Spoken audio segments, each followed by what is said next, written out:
Liyayikhetha ikumgedlela inkosi enkulu uBombela isitimela samampondo baba mkhulu mkhulu phakade amen. Egcine ihloma impi lapho ngesikhathi ejabula kakhulu umntwana uHamu egiya kamnandi egiyela phela ukuyochitha igazi empini yaseSandlwana. Njengoba seziphelile phela izinsuku ebezikade zinqunywe nguyena loya mlungu okuthiwa nguBerkeley ngetulo lakhe lokubeka isilo ucetshwayo amacala angekho, nokuba azohlawuliswa izinkomo eziningi ngokweqile ngamacala angahlangene nawo. Icala lokuqala kwakuyilo phela leliya lokuthi bafuna ukuba benikezwe amadodana kaSihayo, lawa phela abulale omamncane bawo laba babili akade sebewele uthukela baya esilungwini, lapho phela kade besolwa khona ukuthi bayaphinga. Kunjengoba besiyichaza indaba yamaZulu ukuthi amaZulu iwona amaHebheru ngoba uma kuqala wenze icala lokuphinga ububulawa, njengoba phela begcine bebulewe labafazi bakaSihayo. Futhi amadodana kaSihayo awababulalanga endaweni yabo abelungu, balinda baze bawela, bathe mase bebuyile sebengapha kwaZulu amadodana aseyababulala. Kwaphinde kwazoba icala likaMbilini kaMswati, lona phela wayekade nje eziphuhluzela ungamaBhunu ngakhona ezweni lakubo eSwazini. Kodwa lokho akwenzayo sekuyicala futhi likacetshwayo ngoba phela yena ubalekele kulo izwe lakwaZulu. Kodwa phela lokho kwenzeka ngalesi sikhathi amaSwazi engakazinikeli kuyo iBritain. Phela amaSwazi awazange alokho ezihlupha kakhulu, avele athi mayibona ukuthi isimo sinzima avele akhetha ukuthi angene ngaphansi kwayo iBritain. Kulapho uMbilini kaMswati wabona khona ukuthi bazomjuqa, wasebaleka-ke seza kwaZulu. Futhi wayengabulalanga wona amaNgisi, wayezibulalele amaBhunu. AmaBhunu nawo ayizitha zamaNgisi.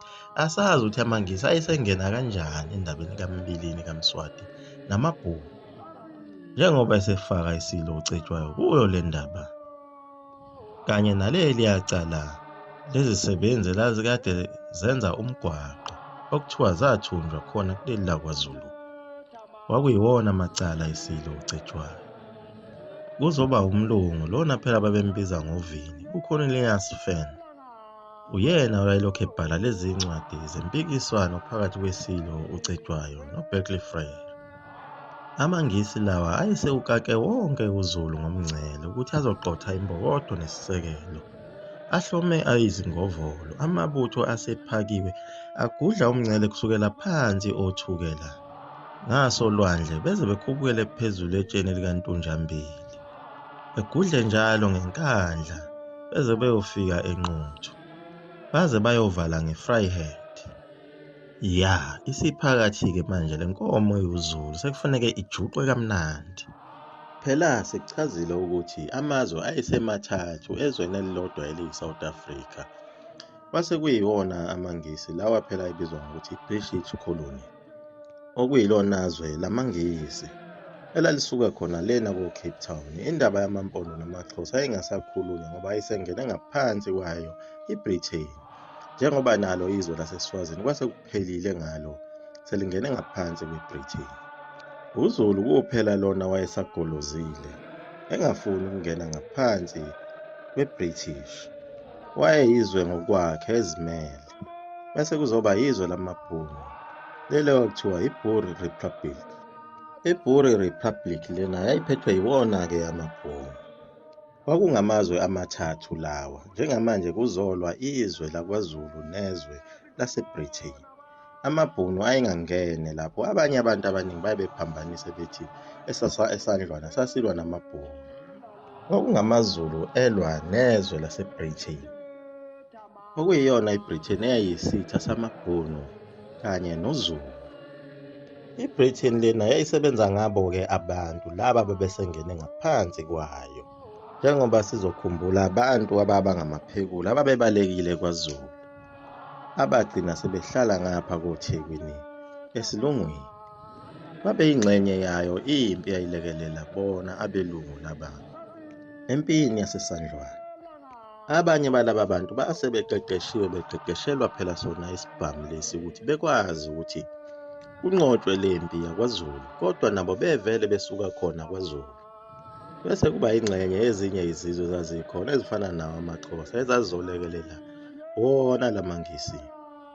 Yiyo phela lo moya lona owenza ukuthi umuntu waseThekwini nowakwaZulu behlale beba nakho ukuhilizisana, kanye futhi nomuntu wasemampondweni. Abahlali laba bantu mabehlangene kungabi khona lapho abahilizisana khona ngenxa walowa moya wasemandulo owawukhona empini yaseSandlwana.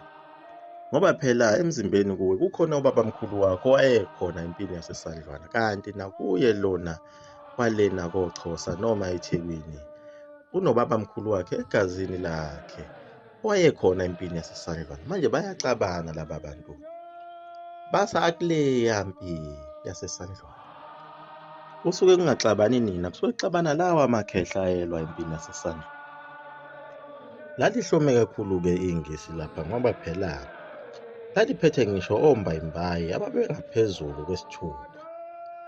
Bephethe izinkemba kanye nezibhamu ezazihloshwe inkemba ngaphambili ukuthi uma kwenzeka uphelelwa izinhlamvu ukwazi ngaso lesi sibhamu, nenkemba yakho ibe ikhona lapho enqulu. Bese kuba imicibisholo eyayinamabhomu lapho uciba khona umuntu ekude, iviya lonke livele liqhume ngawo umcibisholo owodwa. Umholi walempi omkhulu uLord Chelmsford wayididiyele kahle lempi, belekelelana nabanye ngabadidiyeli oHenry Puley no-Anton Danford. Babeyihlukanisile impi yabo ngoba kwakukhona ibutho lokuqala elalihamba ngamashi, bese kuba khona ibutho lesibili labo abelungu, bese kuba khona ibutho lesithathu elalihamba ngenyawo labo futhi abelungu elalihlomele izingovolo, bese kuba khona ibutho lesine leli phela labantu abamnyama abaxube abantu basemampondweni nabaseThekwini kuze kuyofika kuyo yonke leya ndawo neMaritzburg. Miningi kakhulu imizwi eyahlukumezeka kuyo imingcele lena yakwaZulu, nemingcele ehlukanisa amangisi. Ngoba phela ngesikhathi sekuqala kuhlelembwa indaba yalempi, kwakukhahlelwa konke okwakukhona okungasemngceleni. Abanye basheshe bazibalekela bathutha. Njengoba sikhulumile ngendaba yakhe, uNhliziyo uyiprofithile lempi, wathi asisuke lapho kuNtabamhlophe siye eNtabazwe.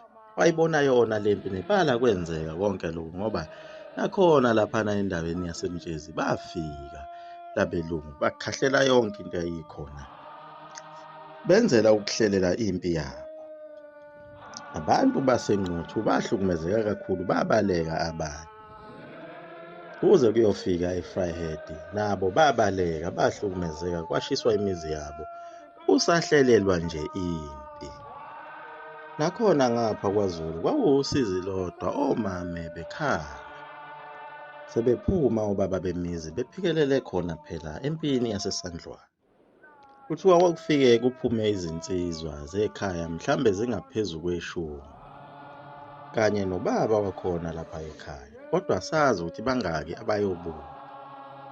Isimo sasinzima kakhulu ngisho nakuzo izilwane, kusukela embuzini kuze kuyofika enkomeni, ngoba njengoba nje uhlelwa lempi ihlelwa ngazo izilwane lezi zikaNkulunkulu. Iyaguqa lapho igumgedlela mzula amafutha omkhofu uNtombi nesoka phakade. Amen.